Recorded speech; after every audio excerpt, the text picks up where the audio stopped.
मुंबईतील भांडूप पश्चिम railway स्थानकाजवळील station bus depot नजीक सोमवारी रात्री भीषण अपघात झाला। बेस्टची इलेक्ट्रिक बस क्रमांक 606 अनियंत्रित होऊन गर्दीत घुसल्याने 13 जणांना धडक बसली। या अपघातात 4 जणांचा जागीच मृत्यू झाला असून 9 जण गंभीर जखमी झाले आहेत। या अपघातात मृत्युमुखी पडलेल्यांमध्ये 3 महिला आणि एका पुरुषाचा समावेश आहे, तर जखमींमध्ये 8 पुरुष आणि एका महिलेचा समावेश असून सर्व जखमींवर मुंबईतील राजावाडी रुग्णालयात उपचार सुरू आहेत।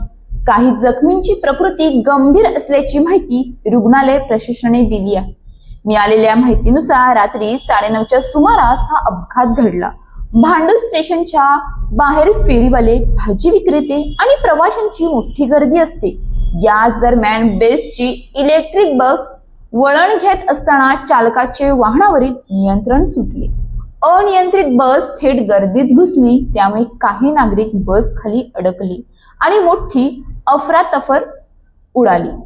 अपघातानंतर स्थानिक नागरिक, पोलीस आणि बेस्ट कर्मचाऱ्यांनी तातडीने मदतकार्य सुरू केले। जखमींना त्वरित रुग्णालयात दाखल करण्यात आले।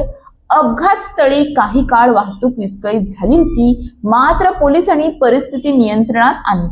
पोलिसांनी बस चालकाला ताब्यात घेतले असून त्याची चौकशी सुरू आहे। मुंबई पोलिसांचे डीसीपी हेमराज राजपूत यांनी सांगितले की प्राथमिक तपासात चालक मद्यधुंद अवस्थेत नव्हता असे स्पष्ट झाले आहे। हा अपघात चालकाच्या निष्काळजीपणामुळे झाला की बसमधील तांत्रिक बिघाडामुळे, याचा तपास सुरू आहे। चालक नवीन होता की अनुभवी, बसच्या ब्रेक किंवा स्टेअरिंग मध्ये काही तांत्रिक समस्या होती का, यासह सर्व बाबींची सखोल चौकशी केली जात आहे। या दुर्दैवी घटनेनंतर मुख्यमंत्री देवेंद्र फडणवीस यांनी तीव्र शोक व्यक्त केला आहे।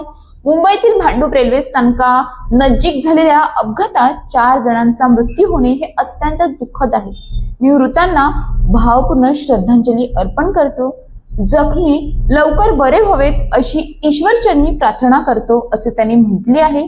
तसेच मृतांच्या वारसांना प्रत्येकी 5 लाख रुपयांची आर्थिक मदत राज्य सरकारतर्फे देण्यात येईल अशी घोषणा त्यांनी केली।